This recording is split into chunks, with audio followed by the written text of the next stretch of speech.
Walk Out West 2020.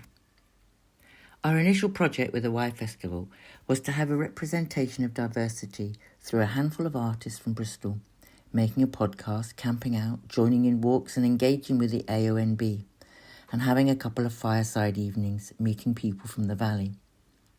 Diversity, or the lack of it, in rural areas has many causes, some of which we were going to discuss.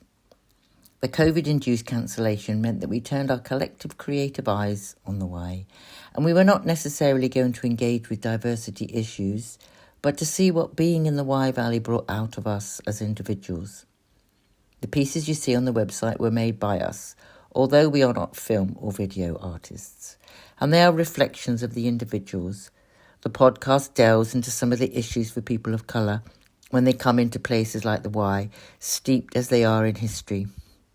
Is there anything to entice a person with a more complex relationship with British culture to come out of their comfort zone of the multicultural city?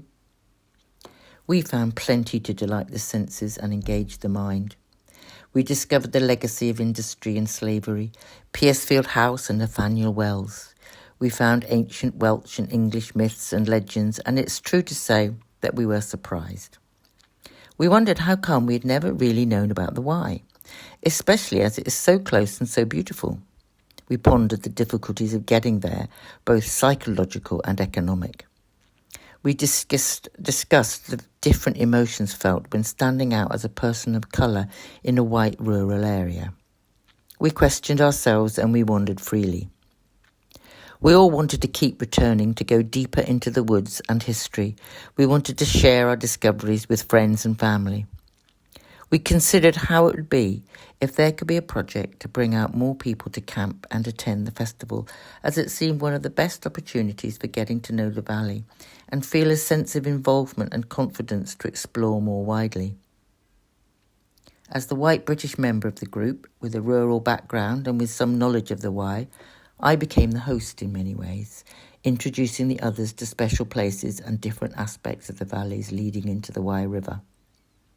I was reminded of how important hospitality is, how the role of the host is to encourage the guests to relax and feel at home, how understanding the needs of the guest is crucial to making them feel at home, how without hospitality, going to different places can be daunting and uncomfortable.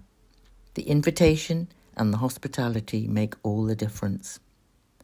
The Wye Valley River Festival can offer both to people from other backgrounds, a way to get to know the Wye, the places and the locals, so that maybe after that people feel confident enough to plan a day trip on their own, knowing where they can go and what they might like to do, how it feels to be in the wilds of the Wye, to know that they belong in this environment, they have shared memories and interests and are a part of the culture of the countryside too.